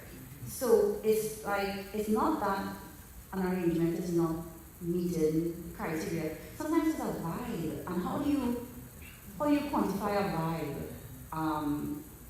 It makes the judge's job exceptionally difficult. May I just quickly, I want to jump into your first question, your second question. Thank you. You said, you're welcome. You said, as you go from stage to stage in the competition, everybody that moves forward is good. And that's not necessarily true. Because Pan Tobago makes a determination that if we have 15 bands and we're taking 10 forward, the bands with the 10 top highest scores will go forward.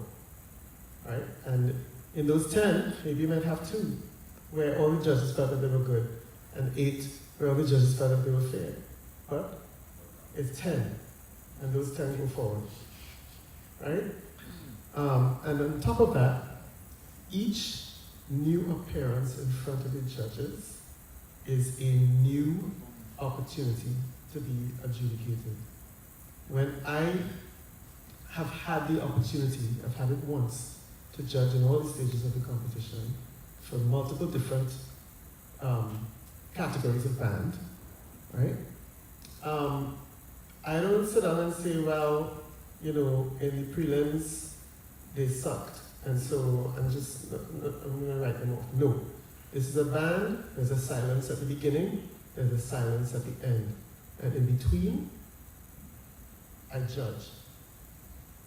And so I think that's what judging is about. That's what adjudication is. It's not about, well, what did you do yesterday?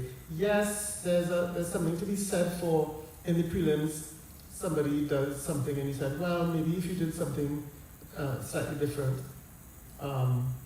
you might have a better outcome. And they come in the semis and they've done it. And it's like, oh, that's nice. They follow my instruction or my suggestion. But honestly, as an adjudicator, that shouldn't matter. Because you had your chance in the prelims. That was your performance. Now you're here as a new performance. It's a new day, a completely new opportunity to be adjudicated. And that band deserves the fullest attention and fairness for the performance that they do. And this is why I have this thing where I just judge the music. Right? Anyway, I won't get back into that rant. Any of the other panelists want to comment on that?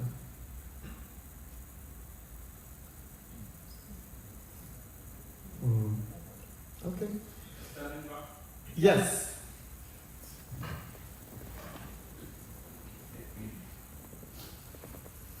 While he's coming up, I just wanted to acknowledge Ms. Desiree Myers, who is here, and she is the chairwoman for the Northern Region of Panelist. Hi, just wanted to say and acknowledge that she was here and present in our. Good eyes, I can see. Mr. Joseph. Good day. I had a few things I wanted to address, but I'll keep it real simple for now. So, I have played the same band my entire life. Last year was the first time I actually ventured out to play with a different band. So here was my experience. As we walk up to the stage and I stand on the float, I see an individual sitting on the judging panel that I am very familiar with. We went to school together. This individual would have had some bad experiences with me. Oh, Lord. And at the end of the performance, when we got our scores, I saw that the rhythm got 6. I'm a rhythm player. Oh, Lord. The other judges gave 10 and 9. Now, I kind of shaken because there's this thing in Trinidad and in Pan about victimization. When I went to the band leader and I said, yo, I explained the situation that happened with this young lady that happened in school, why she doesn't speak with me anymore, and a few of other friends. When I asked them, let's go to Trinidad and bring this judge up, they neglected. Because they were in fear that they would be victimized by the organization and by the judges going forward. So that's the first year. The second year, the same thing happened. It happened so bad that even the junior Panorama band was also given low scores by the same judge. I brought it up again to the management, and they again were, let me see how we could fix it.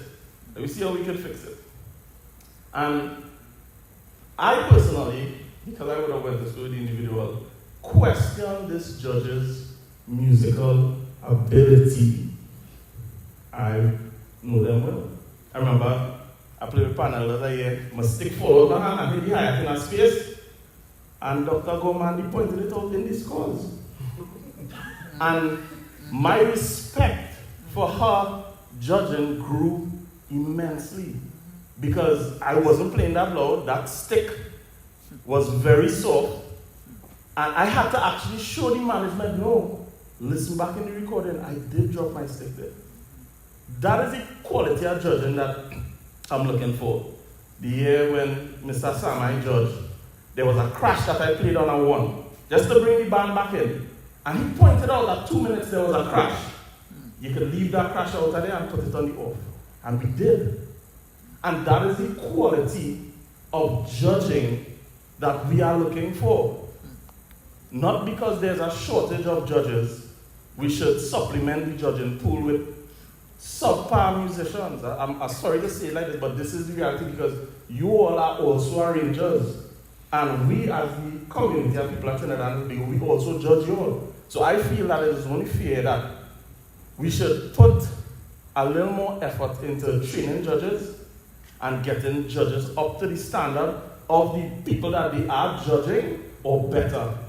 So that, okay, so this is the next thing. So that we could now present a product to the world that is of such a high standard that they want to consume it.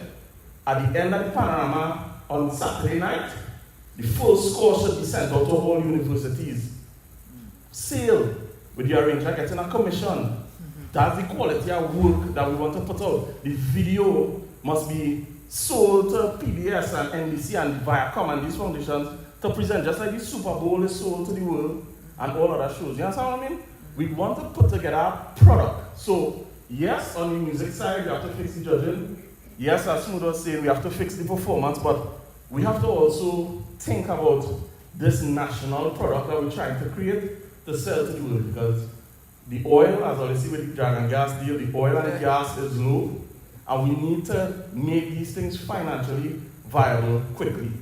So if raising the standard of judging is going to do that, then let's do that. Okay. So we addressed one of those issues, I think before you came in, Mackenzie, because we have talked about that there could be an external panel or at least an accrediting body for the training of judges, right? So we've come to the end of our time, but I think I want to leave some time for Mr. Ash to address us. Not necessarily to respond to anything that we said, but just because we throw a lot at you, but to bring your own contribution to today's panel. Alright, good evening everybody.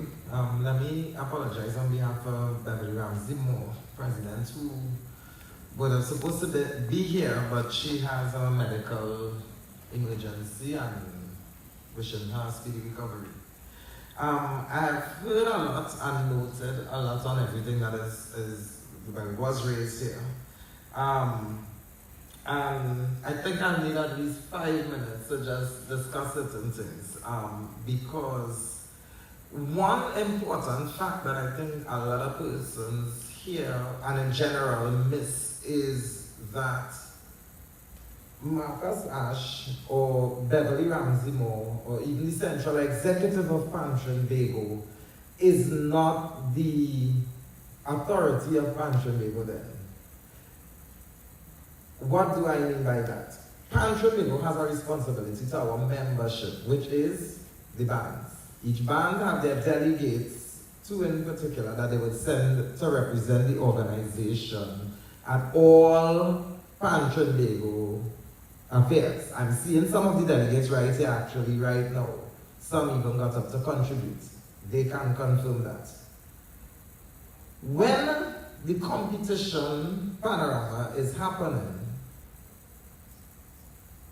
Trinidad has to meet with the membership and has to pass everything by the membership. Every single rule, line by line, must be agreed by the membership. We had some serious debates for as little things as we want the minimum to raise from 25 to 26.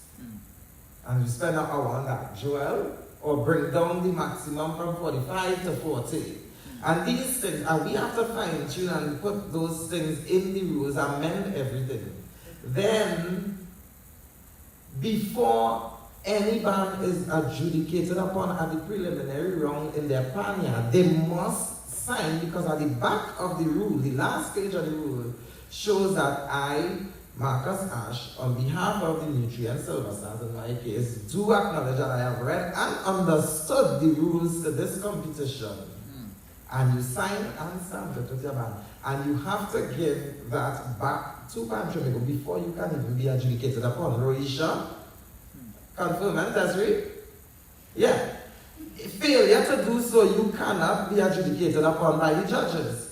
And that is because I have been arrested on 3 occasions and never got to the court because I've been all released. They all stem from the same thing, which is a misunderstanding.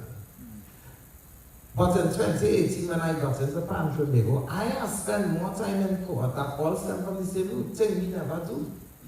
But one of those things that never took me or Panelist to court was the adjudication or the Panorama results. Those were yesteryear stuff. And the reason for that is because the things that happened yesteryear influence and adjust how we adjudicate as we go along each year. And yes, this system is in place, but this wasn't in place in 1963 when Panorama started. And it may not exist 10 years from now in 2035. Every time we have to come and we listen to our membership, we are guided by them and our stakeholders, let me say, which is everybody in this room now. So we hear what is going on and we have to take it to the membership. They have to agree to this and then go. We hear these situations of the biasness that takes place. And the truth is, would the ranking system be able to eliminate that? We still can't tell. Because I asked one question to Mr. Gomez, which was based on the average, if it was out of the 6 judges or the 3, in which he said it's 6. But then we hear about one judge giving about 6 out of 10 there and stuff, which will drop. So you're seeing biases exist, which is why the high and low had to be eliminated, which is why the alternate had to be selected after the judging procedure, because the alternates have more importance now than it had before to fulfill in case of one of the judges not being able to function, as Ms. Gans said. But also, people don't even understand that an alternate judge, that's to help us. That's a help so you don't know who to bribe. But if I say Mia, and I call her Mia and not Dr. Bowman Benjamin, because Mia and I go way back, and I want to specify on that. We learn all cows eat grass together. July, August vacation, we play cards in Miss Odessa Victor Brown house. So we go back. Her husband and I are good friends. So I could say, Kaija, look, 20,000, give it to me. I'll put silver stars up there now. Yeah. And then Mia, forget the doctor. Mia, put silver stars first, but then pull alternate at the end. What's going on with me? So you have to understand why certain things in the rules exist in the way it is. And yeah, there's a lot of validity and a lot of what is said. And there are certain things I will take back. But actually, I'm glad it's being recorded. And I'm glad I took all these notes that I took, because everything will be carried back. Everything will be, assessed, dissected. The membership at the end of the day have to be the ones. So let me just in closing state this. Many of you all belong to a band. Yeah? We prefer bands. I would hope so. Or you know the leader of your band. Because each band has 2 delegates that have to attend Panelist meetings. Those 2 delegates represent the band to keep us in check. But it is the player's responsibility to keep their band management in check. So your responsibility as a player is to inform your band leader what you like and what you don't like and what they should raise and stuff in meetings. And then they come and do what they have to do and raise these things to us. I mean, it could also come from the top down. We could bring these ideas and suggestions to the thing. But again, it must be where the consultation happens and the majority of bands have to agree. A lot of times when you hear the judges thief or Panelist thief and things like that, it's usually fans who watch it on TV or on the drag or the community there, or they probably sit down and watch it live in the audience. But you would rarely ever hear a band leader saying that, because they know that they signed to that system there. And unless you want to have all these grand ideas implemented, it has to come from and be agreed by the bands that participate in the competition. And on that note there, I would like to say thank you for the invitation. Hopefully that clears up a lot. And do have a blessed evening. Thank you. Thank you. Thank you, Mr. Ash, and thank you, panel, every member of the panel. Yes, we'll take one last question and then we'll have time.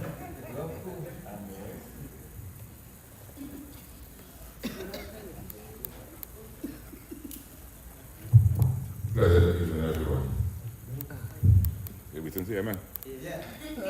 I'm glad I wasn't going to say anything, but could Pancho in presenting this idea to the membership, let the people who do the presentation today present that to the membership, because it will sound different.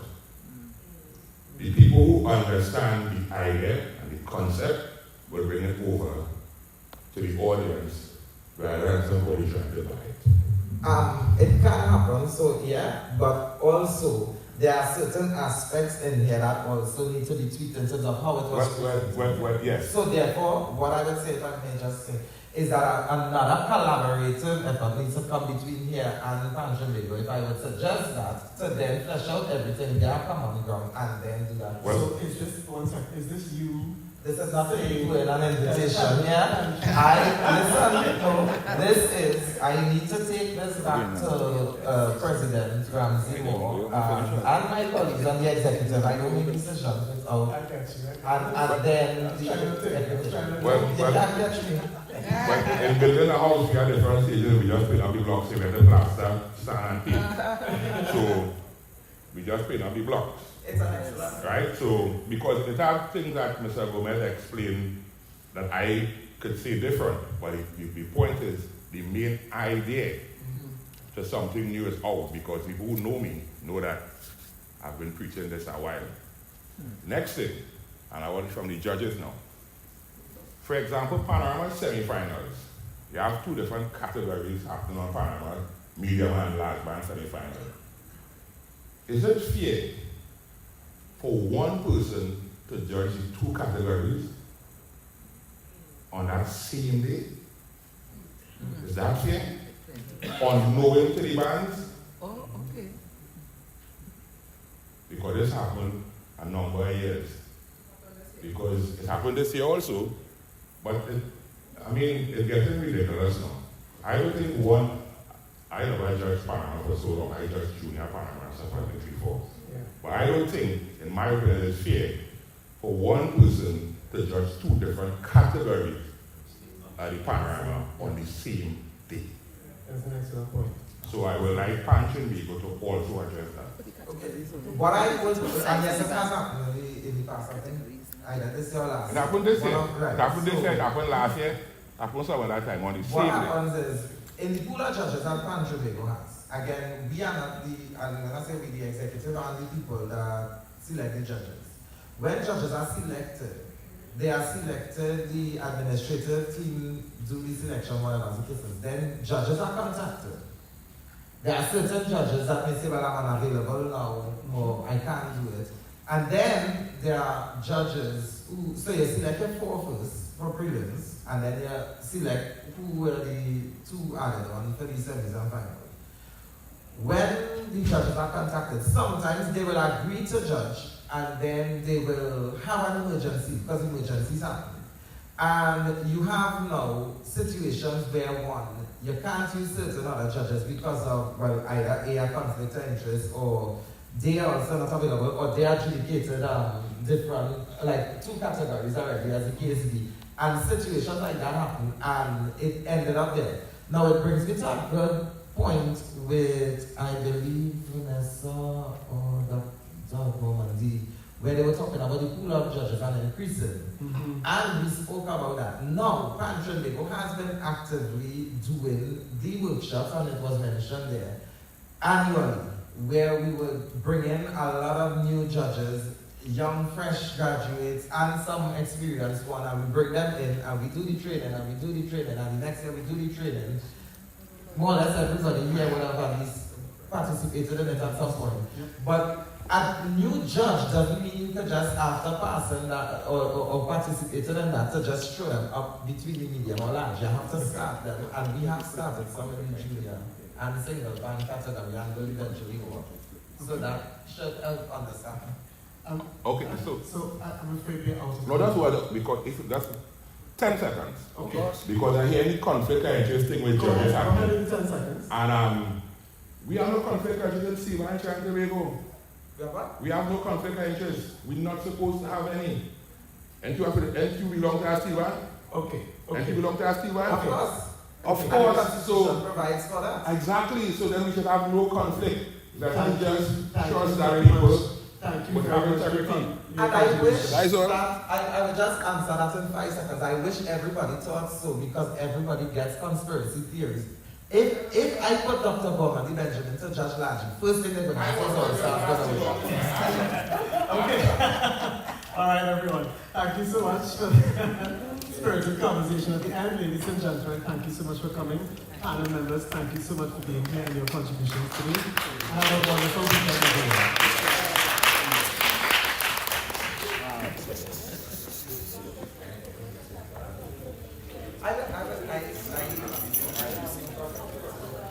Okay, everyone. Thanks for joining this panel discussion on the adjudication process at Panorama. Happy to be able to bring this to you all. Hope it was helpful. Hope it sparked some new conversation. And you all have a good afternoon. I will see you all next time. Take care. Bye.